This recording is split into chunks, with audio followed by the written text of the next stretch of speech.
Okay,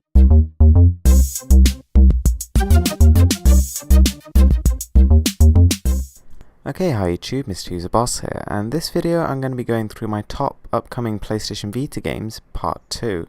Now this video was requested by John McLean, so great idea and keep them coming. So the first game on this list is Child of Light. Now you may already know this game was already released a bit of time ago for other consoles, and it's been an absolute hit. I mean, the combination of charming visuals and actually innovation in terms of the RPG elements of the game make it quite a fresh experience. I mean, it's not simplified, but at the same time it's accessible, so it's not overcomplicated. I mean, this isn't the kind of game you can just jump into with a 5-year-old, but at the same time it is more appealing than something like Final Fantasy, where it's just very, very difficult to navigate and not very nice sort of experience for first-time users. So as well as that, the sound design is incredible, and this game actually has quite a strong narrative.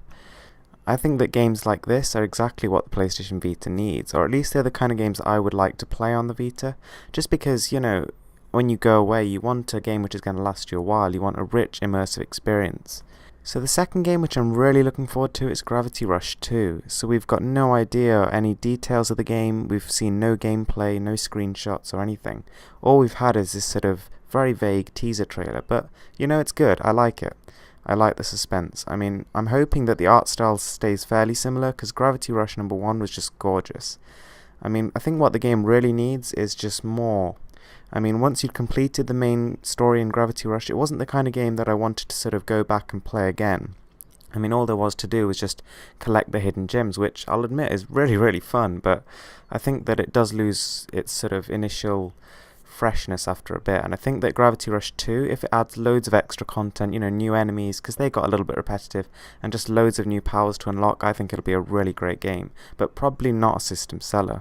Now the thing with Gravity Rush is, because it was built from the ground up for the Vita, like very few games have been unfortunately, it runs great, and everything about this game feels very, very polished, so I'm really looking forward to the sequel. So, number 3 is Ratchet & Clank the HD Trilogy. Now, Ratchet & Clank is one of my top 3 franchises of all time, along with the likes of Monster Hunter and Pokemon when I was a bit younger. So, I mean, I absolutely love these games, and, they last ages. There's weapon grinding, the armor grinding, and there's just so many unique things to find. On top of that, the fact that there's 3 games here, with 3 platinum trophies to find, a ridiculous amount of replayability. After each game, you can play them through another 2 times just to unlock all the stuff there is. And all of that is for the pocket-friendly price tag of $19.99, but there's a catch. The company that's developing this game is the very same one that made the Jak and Daxter trilogy for the Vita, and as most of you know, that was an absolutely horrible game. I mean, I think it goes in the history books as probably one of the worst running games I've ever seen. Now, I know that the Vita is easily capable of running this game beautifully. The PS3, which is about probably 20 to 30% more powerful than the Vita, played this game at 60 frames per second at 1080p. So the Vita can definitely handle a quarter of that resolution at a smooth 30, but it's whether or not that these guys are up to the job. Now, the next game is Hotline Miami 2. So number 1 was a real gem on the PlayStation Vita. I mean, it wasn't a Vita exclusive, but it was one of the few Vita ports that ran really, really well. I mean, it's only a top-down shooter, but it actually has a lot of depth, and it has a platinum trophy to hunt for. Now, number 2 hopes to actually add a lot of new content and new gameplay elements, such as, new weapons, improved AI, and just lots more to do. Now, this game is quite interesting because it's one of the few where the PlayStation Vita version, from what I've heard from other people, actually looks better than the PC version. I mean, they're all absolutely identical in terms of how they look, but this runs at the full 60 frames per second, and because it's on such a small screen, the OLED display, it looks super, super crisp, and the colors just pop.